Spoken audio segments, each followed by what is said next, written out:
नमस्कार सर्वांना, मी ज्योती. स्वागत आहे तुमचं माझ्या चॅनलमध्ये. तर इडलीचं परफेक्ट पीठ बनवून जाळीदार इडली कशी बनवायची त्याचा व्हिडिओ मी आज टाकत आहे. तर व्हिडिओ आवडल्यास चॅनलला सबस्क्राईब करा आणि व्हिडिओला लाईक करा.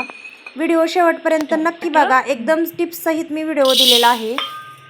एका पातेल्यात 1 वाटी उडदाची डाळ घेतलेली आहे आणि दुसऱ्या पातेल्यात त्याच वाटीने 3 वाटी रेशनचे तांदूळ घेतलेले आहे. तर इडली बनवण्यासाठी रेशनचे तांदूळच वापरायचे. रेशनच्या तांदळाने इडली एकदम सॉफ्ट बनते आणि जाळीदार बनते.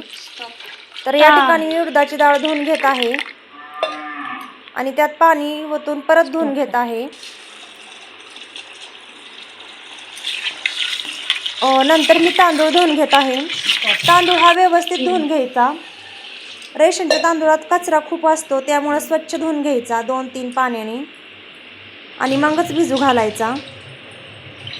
नंतर मी तांदळात पाणी ओतत आहे अशा प्रकारे.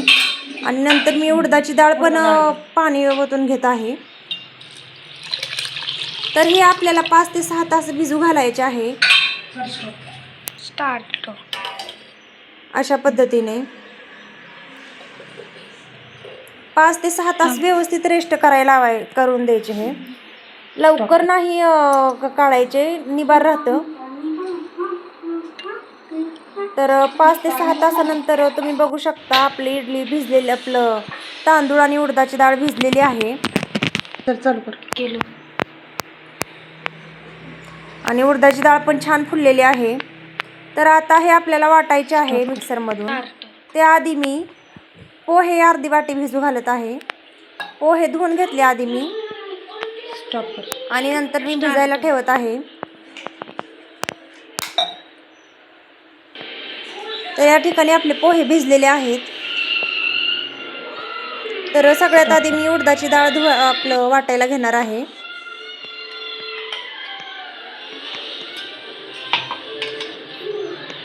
तर थोडं थोडं डाळ घ्यायची आणि ती पाणी, उडदाच्या डाळीतलं पाणी वाया जाऊ द्यायचं नाही. ते पाणी टाकून डाळ बारीक वाटून घ्यायची आणि ते पाणी वाया जाऊ द्यायचे नाही. ते पाण्यानं पण इडली मऊ होते.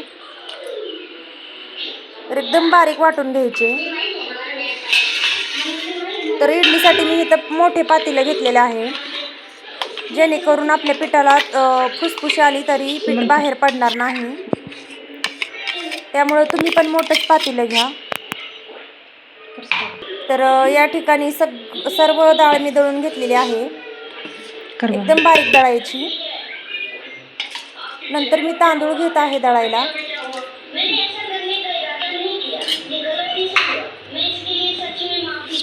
एकदम बारीक तांदूळ दळून घ्यायचा अशा पद्धतीने. तर इथं तांदूळ दळून घेतलेला आहे मी. तर आता मी शेवटला पोहे दळत आहे.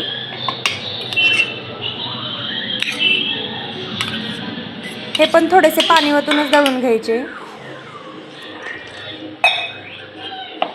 बंद.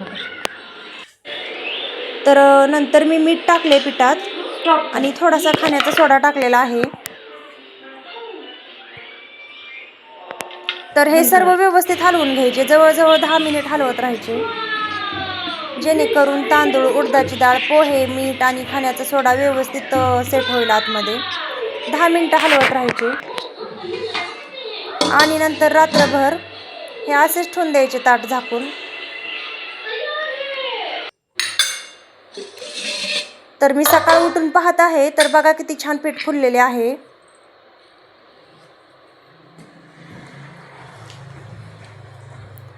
किती भारी जाळी आलेली आहे आपल्या पिठाला.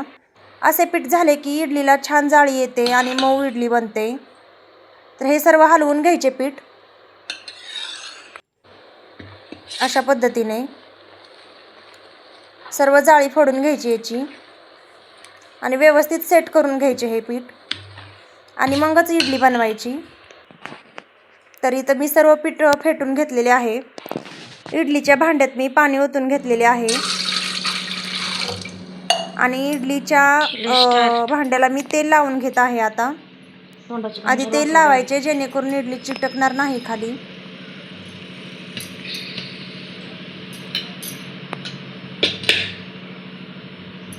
आता इडलीचं बॅटर त्या भांड्यात टाकून घ्यायचे. अशा प्रकारे एकदम हळू करायचे. आता इडलीच्या भांड्याकडे आणि व्यवस्थित भांड्यात ठेवून द्यायचे. तर इथं सर्व मी भरलेले आहे इडलीचं भांडं. वरती झाकण ठेवायचं आणि ओझं असलेली एखादी वस्तू ठेवून द्यायचं. ह्या ठिकाणी मी वाटण्याचं गुंडग्याला ठेवलेलं आहे. 10 मिनटं व्यवस्थित इडली उकडून घ्यायची आणि नंतर चाकूनं चेक करून घ्यायचं की इडली आपली फुलली का नाही, शिजली का नाही. तर चाकूला चिटकलं नाही अजिबात, त्यामुळं मस्त आपली इडली बनलेली आहे. डबल करून पाहिलं मी. स्टॉप करायचं मी म्हणल्यावर. आता तर हळून चमच्यानं काढून घ्यायच्या आपल्या इडल्या. स्टॉप कर. तर इथं मी सांबारसोबत इडली घेतलेली आहे.